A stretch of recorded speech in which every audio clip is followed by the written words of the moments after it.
Welcome back to WDRB Media, the voice of the community. And for those of you who are streaming live through the free TuneIn radio app and through the iHeartRadio app, thank you so much for joining me. You are listening to Unapologetically Favored, and I am still your host, Courtney A. Cottrell. Before we go ahead further with our show, interviewing today's wonderful guest, I feel so honored to have her here with me. Let me give you a little bit of information about me. I am an author, a motivational speaker. You can visit my website at unapologeticallyfavored.net, where you can purchase all three of my motivational books. You can also find them on Amazon, Barnes & Noble's, Books A Million, and many other book retail outlets. Again, welcome back from this commercial break. We are here today with the one and only judge. Like, oh my God, I'm so excited right now. I don't even know what to do. The Honorable Judge Shannon Frison, is that how we say Frison. it? Frison. Okay, I was practicing, trying to figure it out. She has taken time out of her busy schedule today to talk with us and share some of her background and motivation and her drive and, what kept her in the game to become a judge. How are you, ma'am? I'm very good. Thank you. How are you? I'm blessed and highly favored. I woke up, so I have no complaints. I was really, I don't know, just like, I don't fangirl a lot, but when I was scrolling through my TikTok and I saw a video, it kind of went viral, and I said, oh my gosh, I listened to one of your interviews where you were talking about going through law school and joining the Marine Corps, and I said, that takes a mental toughness that is so hard to find today. So I want you to share your story with all the listeners about who you are and how you came to be. Well, thank you. Is that the question? Is that the first question? Yes, ma'am. Who are you? And how did you come to be? Who am I? I'm Judge Frison. And that's really, I guess, my main identity these days. But as you mentioned, I am a Marine as well. And I consider that one of my biggest achievements in life. Once a Marine, always a Marine. And it certainly guides how I think and the way I do things these days. I'm from Chicago, and I love Chicago. I grew up there. I spent my summers in Mississippi, and most of my family is down there.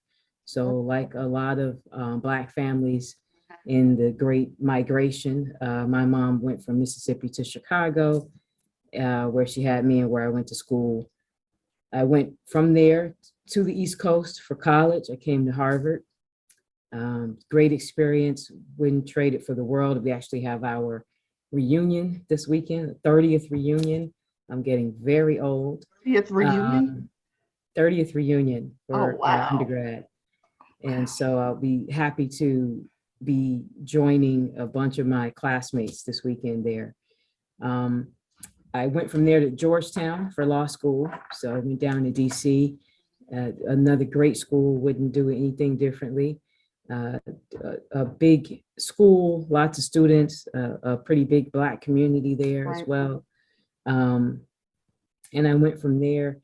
While I was in school, I became a Marine and went right from there to the basic school once I graduated, and from the basic school to Naval Justice School, and from Naval Justice School on to active duty. And I spent a tour of active duty down in North Carolina, after which I came off of active duty and came back to Boston, started working for a firm.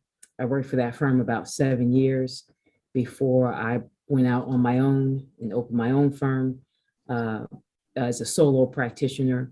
And I was doing that just under 2 years before applying and coming onto the bench. Wow. And I've now been appointed twice to the bench, to the Boston Municipal Court first, where I spent about 4 years, and then to the Superior Court, where I sit now. And this is my 9th year, I think, on the Superior Court. Wow. So it's been about 13 years on the bench total. Okay. So my next question, because this is amazing to me that you were able to do all of that, and you still have this drive and focus. But what was that one moment where you knew you wanted to do law? I think I decided that while I was in undergrad. So, like a lot of undergraduates, my major changed a couple of times. What I wanted to focus on and concentrate on changed, and I think there's nothing wrong with that. Like think as a student, you think, oh, I don't have it all together. I haven't figured out my life plan, and that's really not fair to young people. You figure it out while you're there, and I went from pre-med to um, philosophy to government and ended Wow. up a government major. And so while studying government, you study essentially the beginnings of law in the United States and why we have formed the social contract that we have, that we work under and live under. And that is what piqued my interest in the law and how the world works. I think law really is a starter point for how the world works, actually. So in undergraduate, I decided, I wanted to be a lawyer and took off from there. I love it. So during your whole process, trying to, find yourself while you're going through undergrad and going through college and all that, has there ever been a point where you wanted to just say, you know what, this isn't for me? Or have you always been that go-getter that, just because some people, we as we get older, we see differences in people and we understand how some people are extrinsically motivated, some people are intrinsically motivated. And even the strongest people sometimes want to give up. I've had days myself where I'm thinking to myself, you know what, this Navy thing is coming to an end. If you would have asked me a long time ago, 4 years was all that I was going to do because I had stripped and waxed one too many floors and I was over it and I wanted to get out. And 23 years later, I'm still saying I want to get out and I'm still in. So, has there ever been a point for you where you were just like, oh my God, either I just want to quit? Do you remember that commercial, the Navy commercial? It's not just a job, it's an adventure. That's a true statement. That was like this really catchy commercial that was out many years ago. But once I got in the Marine Corps, we used to, you guys are obviously our sister service, but and the Marine Corps is a part of the Department of the Navy. Right. But we tease you guys a lot. And one of our teases was, it's not just a job, it's a bad job. And so that was how we sort of teased the Navy, the sailors. But seriously, the moments where you feel like giving up, I've had many of those. Different points in training, just points where you at wit's end and exhausted and feeling put upon as a young person, but they were short-lived and really attendant to some very difficult circumstances and conditions more so than a true desire to give up. So I think everyone has those moments, probably no matter what you do and how well you do it. You have moments where you kind of want to throw up your hands, and I've certainly had those. I'm not immune to any of that. So what was the motivation piece that kept you going? Really, particularly for the Marine Corps, you have to want to be there. Yes. Because you're not getting paid a lot. You're not having any cushy conditions and work environment and digs. Right. And you're asked to do really, really hard stuff at a really young age, essentially. Right. The Marine Corps is a very young organization. So, I think those things are stressors for all Marines, but I think underneath that is your desire to serve the country. Like you want to be a Marine, you want that excellence and discipline, you want the ability to serve and give your life if necessary, because that's what we're all doing. We sign on the dotted line you're signing over yourself and your life if necessary. That intrinsic motivation, that inside flame that's kind of keeping you burning them, Yes. and you have to want to be here. And a lot of the times, with military service members after 9/11, you'll find that those who are still around now, they joined during that time because they had that burning passion, that desire, that need to go out and be of service to their country. Mm-hmm. And those are the ones, to me, that end up becoming your hardest workers, the ones that are dedicated and passionate about, their purpose and their reason why they're here. So I love it. All right, y'all. So we're about to take a break real fast. And when we come back, we're going to finish up our conversation with the Honorable Judge. And I'm going to give you some more information about me. So stick around. Don't go anywhere. You are listening to WDRD Media, the voice of the community, the only station giving you double the information and inspiration. We'll be right back.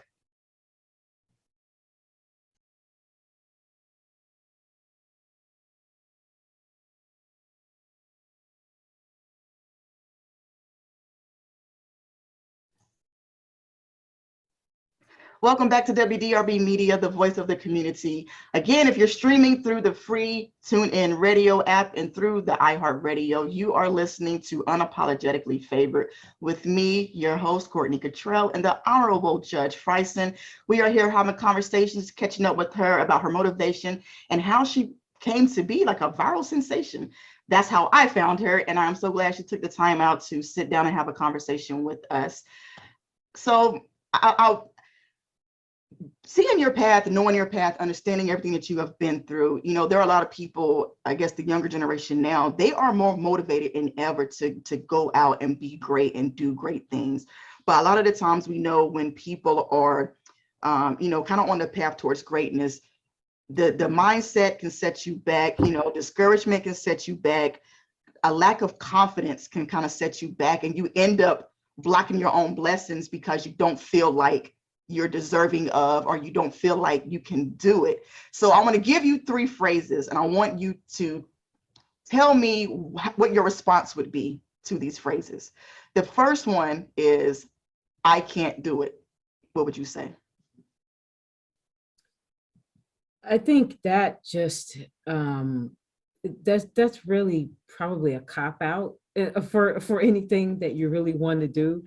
And so it's hard out of context. But when someone says I cannot do it, I feel like the real answer there is it's too hard for me to try. And I just, my philosophy is that if you want something, you are not going to know how hard it is or whether you can do it until you attempt it. So things being hard, that's not a reason not to do them. You should do hard things. When people ask me why I went in the Marine Corps, it's so hard. I'm like, yeah, that's exactly why I did it. Why am I going through life doing all the easy stuff? Those aren't the things with the biggest rewards. So Yes. you're going to get the bigger rewards, whether it's monetary, emotional, intellectual, contribution wise, you're going to get the biggest rewards by doing the hard stuff. So if you're saying you can't do it, really think about whether or not you're really saying it's too hard for me to try. I like that, using it as a cop out. I'm gonna tell my sailors that. Next phrase, I'm scared. There's nothing wrong with fear. Fear is a natural human emotion. If you're not scared doing things, you may have a mental illness if you're not scared. You must be scared doing almost all big things. So do it in fear. Do it in fear. I have been scared so many times, and I'm sure I haven't experienced my last fear.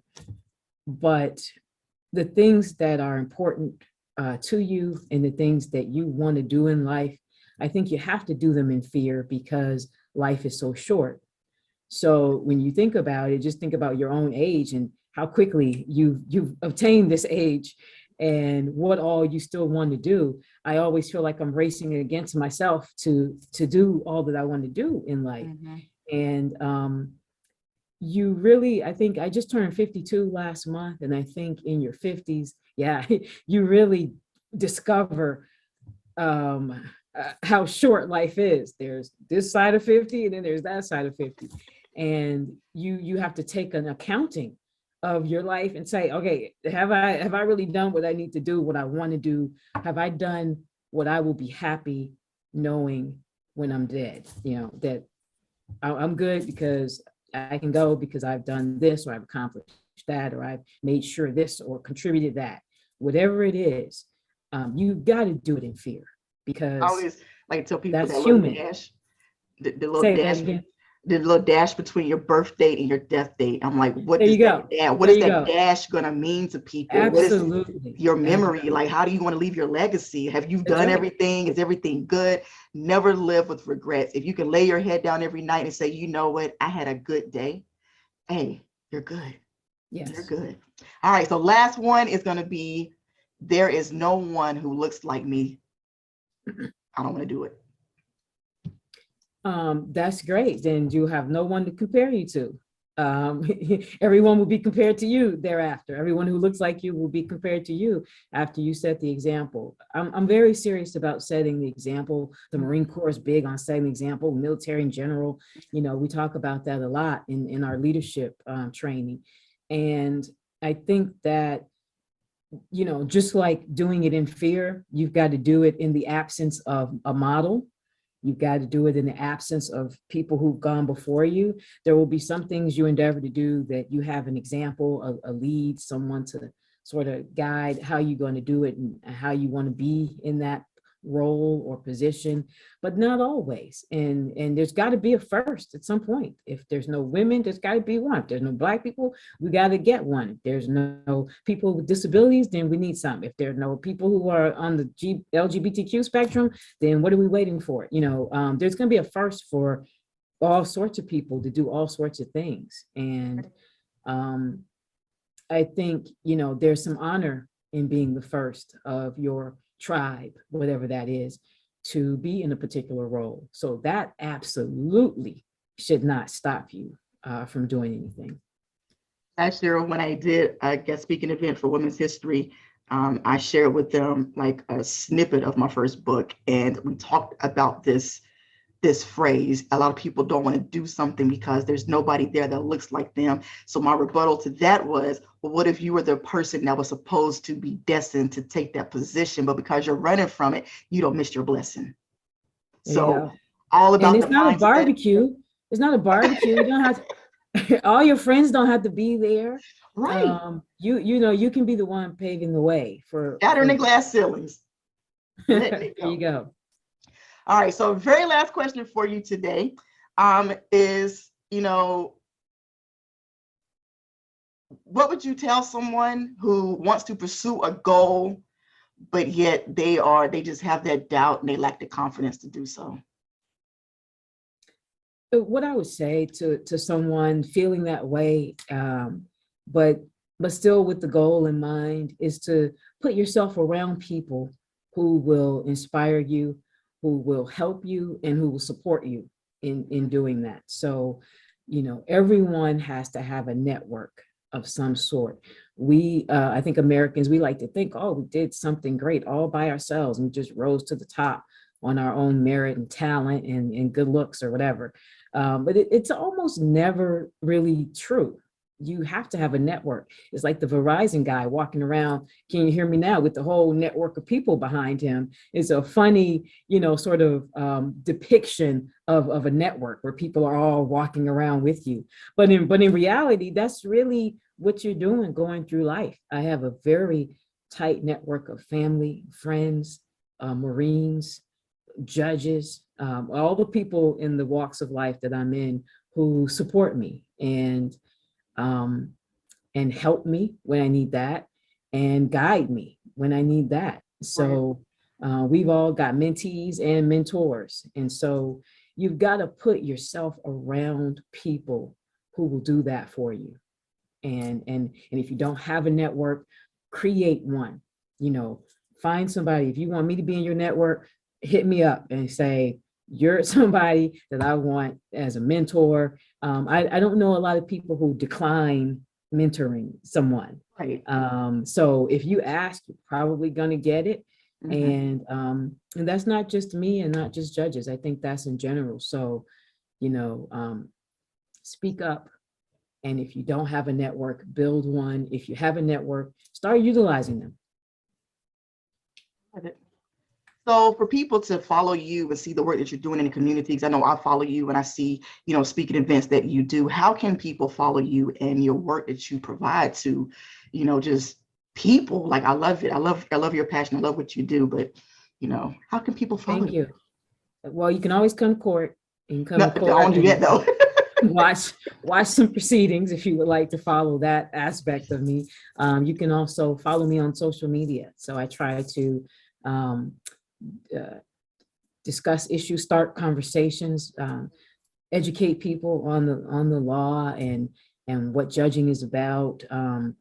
And I'm on Twitter at Judge Frison, and I'm on LinkedIn as Judge Frison. I'm on Instagram as Judge Frison. I'm on Facebook as Judge Frison. So pretty much whatever type of social media you do. I have Snapchat too, but I don't really use Snapchat. So whatever social media you do, I'm probably on there. TikTok, you might not see me dancing, but I'll be on there talking about. I found you.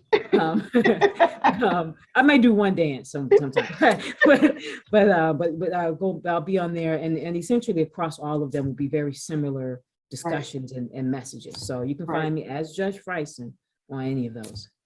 Well, I thank you, Ms. Honorable Judge Shannon Frison, for hanging out with me today and just, sharing some information, some motivation and inspiration, because Unapologetically Favored, my brand, my radio shows, my podcast, everything that I do is always about motivational, inspirational, purpose-driven conversations. And I love talking to people that have, if on the outside, looking in, we're like, how did you get here? How did you do that? You shattered glass ceilings, you did like greatness. And I love when people can come on here and talk about that and just kind of give other people a little bit of inspiration and motivation and positivity in their life. So I appreciate you so much for being here and hanging out with me on this Saturday morning. As always, for the listeners, you can find me here on iHeartRadio with WDRB Media, the voice of the community, every Saturday morning at 7 o'clock. Again, I am Courtney Cottrell, host of Unapologetically Favored. Continue to be great and continue walking in your purpose.